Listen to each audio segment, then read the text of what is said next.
The Queen's youngest son, 57, tied the knot with Sophie, Countess of Wessex, 5, at St. George Chapel at Windsor Castle in 1999. The couple have 2 children together, Lady Louise Windsor, 17, and James, Viscount 7, 13. Edward began dating Sophie in 1993 amid what was a turbulent time for the Queen and the royal family. In May 199, the Queen's son, Prince Andrew, divorced his wife Sarah Ferguson, who is often known as Fergie.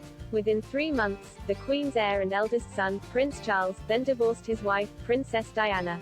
A year later, in 1997, Diana, who was often known as the People's Princess, was killed in a car crash in Paris.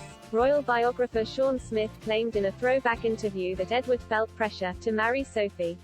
The writer is the co-author of the book, Sophie's Kiss, the true love story of Prince Edward and Sophie Rhys-Jones. He spoke for the 1999 documentary, Prince Edward and Sophie Rhys-Jones, The True Story, which was filmed before the Wessexes got married. Mr. Smith argued that in a difficult period for the royal family, the firm was desperate for some positive headlines, such as a royal wedding.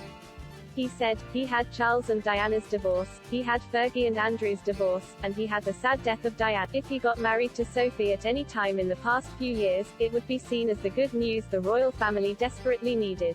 He didn't want that, it was too much pressure. However, Edward waited to propose to Sophie, and it wasn't until 1999 that the pair announced their engagement.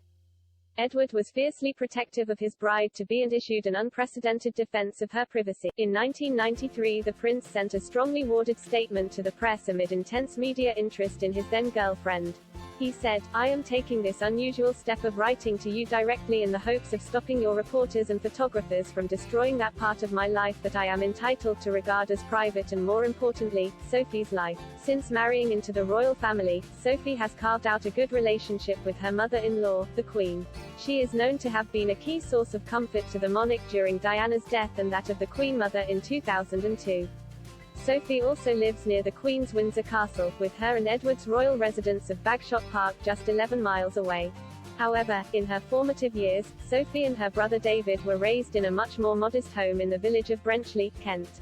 Speaking for the same documentary, Mr. Smith added, "I would call her middle class. Her parents are not rich, but they believe that education is a better indication of class than money. So, they were prepared to spend the money they do and did have on a good education for Sophie.